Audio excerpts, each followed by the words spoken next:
What's up, Beefcakes? Google just had their launch event, and Cal and I just had the pleasure of watching, and we thought we'd share with you guys what tech we think you should be excited about and which ones maybe you shouldn't.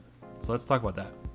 Yeah, welcome to our first ever podcast style video. It's our first ever release event video too, covering a release event. So we're excited. We're excited to talk about Google products. Our last video was about iPhones, so let's get into the Android world.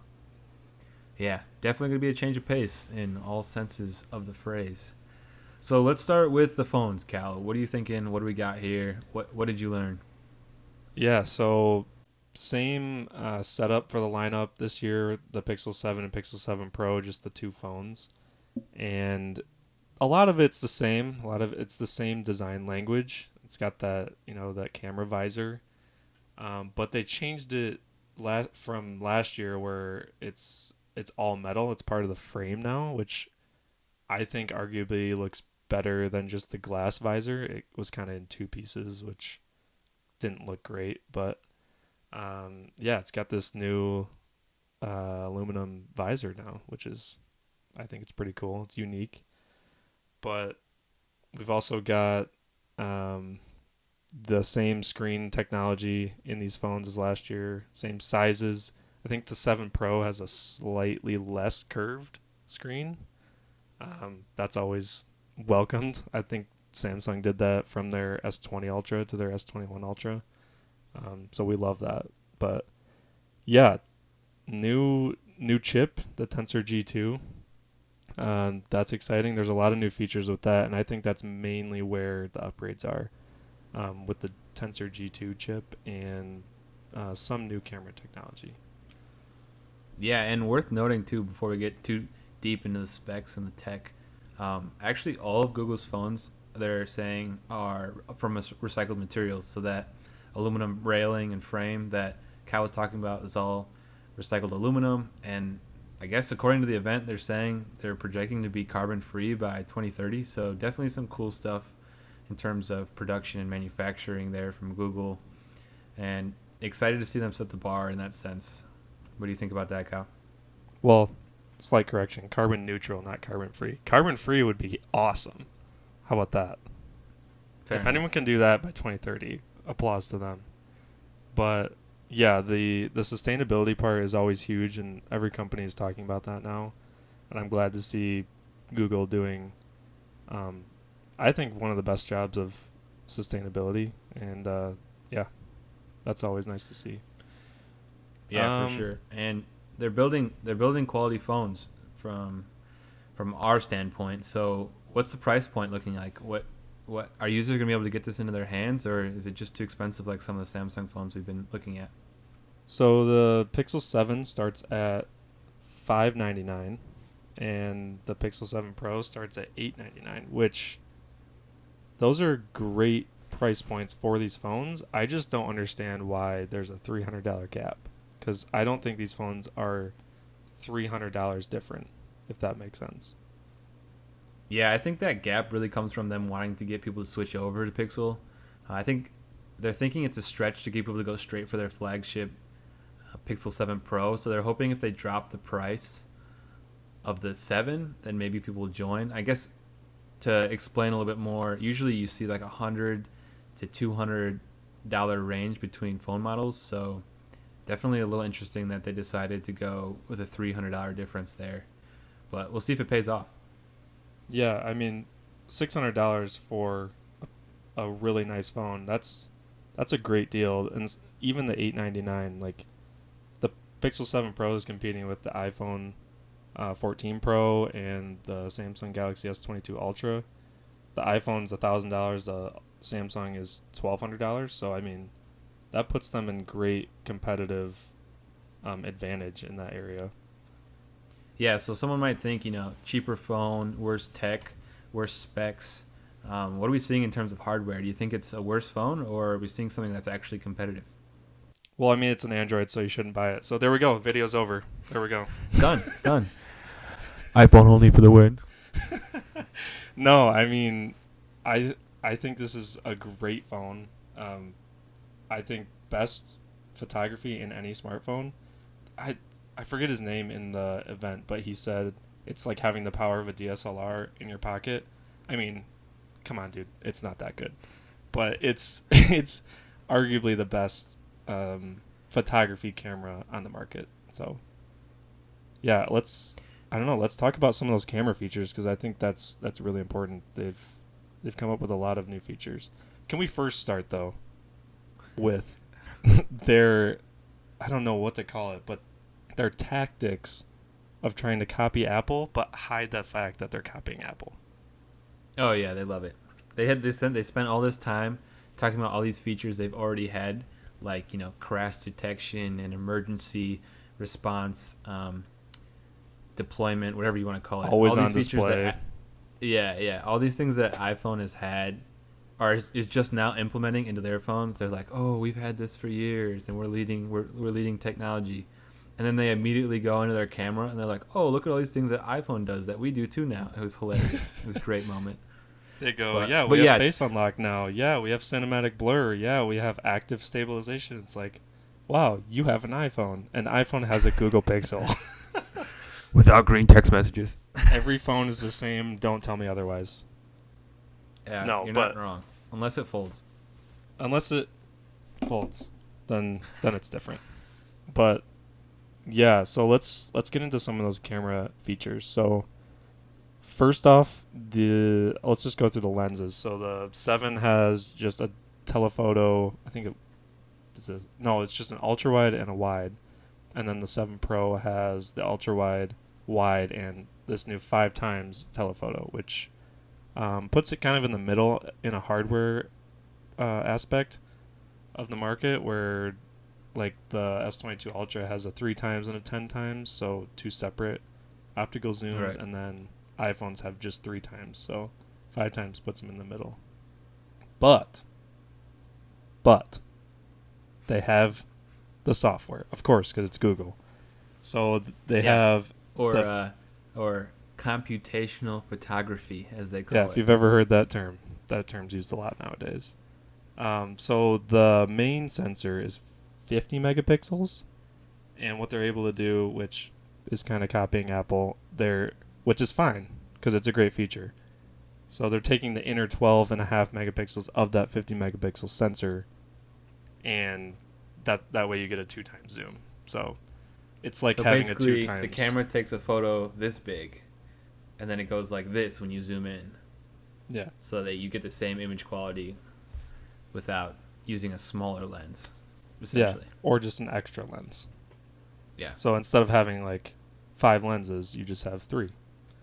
And then they do the same thing with lenses? What are you talking about? 5 lenses? What are you talking about? No, and then they do the same thing with the 5 times telephoto. They take, since that's a 48 megapixel sensor instead of 12, they're taking the inner 12 megapixels of that, like the iPhone, and that way you get a 2 times the 5 times. So if you can do simple math, which we can because we're engineers, right? I mean, it's not that hard. But 2 times 5 is 10, so you get a crispy 10 times zoom, whereas the S22 Ultra, like Austin has a separate dedicated sensor for that. So if Samsung can just put a 50 megapixel sensor in their 10 times, they can get 20 times. Samsung, make it happen. That's how that would work. The math checks out. You didn't carry the 3 wrong or anything? You just, okay. Those stupid dad jokes, okay. Here we go. So what do you think about the features that they love to sell on the Pixels? We're talking about like Magic Eraser, talking about like they call it, what is it, Unblur now, where you can take old photos and make them less blurry, even if they weren't taken on a Pixel. Do you think those are gimmicks? Do you think those are actual features people would use? Is it something you would use? What do you think? So last year they introduced the feature called Magic Eraser, and they also have their True Tone, which is, keeping skin tones accurate to real life. And then this year they introduced the cinematic blur, active stabilization, and then the 2 that I think are awesome are photo unblur and guided frame. So let's just run through all of those real quick.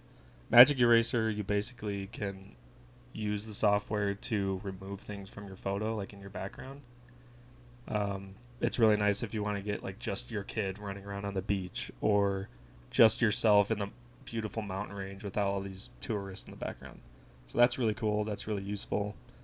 Yeah, Um, the example they show is like Kyle was talking about. It's your kid on the beach, and there's an umbrella in the corner of the photo, and there's people walking around on this side of the photo, and it just highlights the people like you've seen in commercials, and then they just disappear. Not sure how it works, but it seems to work really well, and your photos kind of get rid of all that unwanted space or people or things that are in it. yeah. And then photo on blur, it's kind of along the same lines, but it's taking like faces, especially old photos. You can only use it in Google Photos on these two new phones. So sorry, Pixel 4 or 5, whatever phone you have to buy the new phone to use this. But it's taking faces like, and just processing it and just making it clearer. The examples they gave were kind of hit or miss, so I'm not sure if they can make it better or anything with software updates, but it does work on some photos. I think it depends on lighting, but yeah, it's just like an extra layer of processing that photos do. So Yeah, I think from at least from the examples they showed, it can take a bad photo and make it look good, but I don't think it's going to take a good photo and make it look great, if that makes sense. I think yeah, that's just kind of the vibe I got because it can make like a blurry and bad photo look like clearer and a little brighter, but it looks pretty processed, like the more detailed you look at it.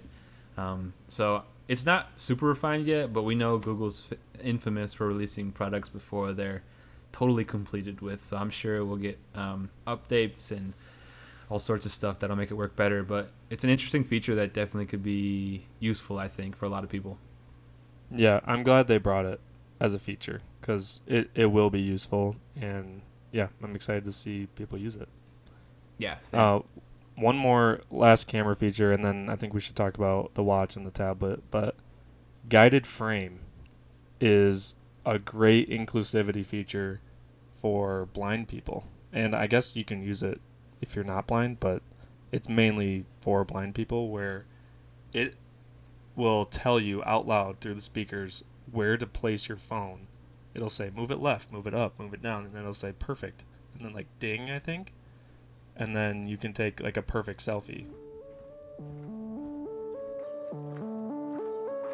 One face. Move your phone slightly left and down. Move your phone slightly right and up. Ready for selfie. 3, 2, 1. Photo taken. I mean, who would ever thought that would be Yeah. a thing? But that is just like Yeah. amazing. It's amazing, and it's cool to see a tech company leading the way and catering to markets that aren't the dominant market. You know, people with disabilities are a minority in anywhere in the world, and to see them cater to those people is amazing because it allows them to be more independent and allows them to use tech the way it's intended to be used and get the most out of it and feel like free and part of the tech community, which is ultimately what we need. So it's a great feature for sure. Yeah, it's a great point. I think we could go on and on about cameras. We might be reviewing some of these phones, so stay tuned for that. But let's talk about the Pixel Watch. So, as a former Pixel 4 Plus owner, I think, or Pixel 4 XL is what it's called. Pixel 4 What do you XL think? and Pixel 2 XL actually. No. Wow, dedicated to the game. But you're a Garmin watch user, so True. combination of Google and Fitbit. How do you feel about this watch? True. So for the background, Google bought Fitbit, and I don't know the date or when, but it was recently. And so this is their first watch they're releasing as Google Fitbit combination. It's Google Watch. You'll get a Google branded watch. It'll be synced with all your Google stuff, but basically all the fitness stuff is essentially Fitbit. That's essentially what they did. I'm back and forth. Personally, I like a fitness watch, and then I like a smartwatch. That's kind of a hot take, I think. I don't think most people would say that. I mean, the Apple Watch does a great job of doing both, but the Garmin is just so advanced in its fitness and GPS tracking that whenever I go to a smartwatch, I feel like I'm lacking. And then obviously vice versa, because it's so advanced in its fitness, it really struggles in the smartwatch. Like I have the Garmin 245 Music right now on me, and it has no touchscreen. which for my purposes I like, but for people who want a smartwatch and want to be able to, swipe, respond to texts, and do all sorts of things like that, you are limited. So I think they're trying to find that middle ground like the Apple Watch is. But personally, I don't think this hits the mark, especially at $350. That's a lot of money. It's a lot of money for a watch that does what a Fitbit can do and also does what an Apple Watch can do. There's no really unique features about it that makes me want to say I want to pay $350 for it, which is literally more than half of the Pixel 7. So it's a lot of money. Yeah, $350 is what they're starting at for the Wi-Fi, and then $399, so $400 for the LTE. But yeah, we've been waiting for this watch for a while. The bezels are chunky. It's kind of like you said, it's very plain. It's like, here's our watch. This is a watch. It's like, yeah, that's exactly what it is. So hopefully, I mean, it looks really good. I can't wait to hear what the Fitbit is like. The Fitbit aspect of it is like, because I think they're making you use the Fitbit app and not the Google Fit app on your phone, which is interesting, shocking, because that's like Google's thing is Google Fit. So it'll be interesting to see how that works out. But yeah, I'm hoping next year when this gets reiterated, I hope they keep the price the same, or at least don't push it past like $50 extra, because that's a lot of money. You can get a Galaxy Watch 5 and an Apple Watch SE for less money. Yeah, or the same amount of money. Especially when those are the main competitors. And not to mention, a big spec they mentioned that I was pretty disappointed about: less than 24 hours of battery life on this watch, which is short. I charge my Garmin watch about once a week, maybe 1.5 times a week. So now it doesn't have a touchscreen, and it doesn't have an fancy, bright display, but it does the job, and it lasts nearly 4 days on a regular. So for those of you who are fitness goers, I would not get excited about this watch. Now, if you're a productivity and smartwatch guy, maybe this could still be the one for you, but we'll see. We'll see what keeps coming as Google moves forward. But there's also one other big release from this event, and it was the Google tablet, which we need to talk about here. So, Cal, we both have the Samsung S7 Plus. I'm sure you've had plenty of other tablets in your history. What do you think of the Google Pixel tablet? Well, so you and I both have the Galaxy Tab S7 Plus. It's 12.4 inches. This tablet is not that. It's not intended to be that. I think it's intended to be your typical, around the house, just basic use type thing. Like you're going on the internet, you're using it for Google Home. It's like not give to your kid at the dinner table type tablet. That's what it is. Play games. Like you're not gonna be using it for performance, or like it doesn't even come with a stylus. You have to buy like a third-party stylus, so it's not gonna be for note-taking.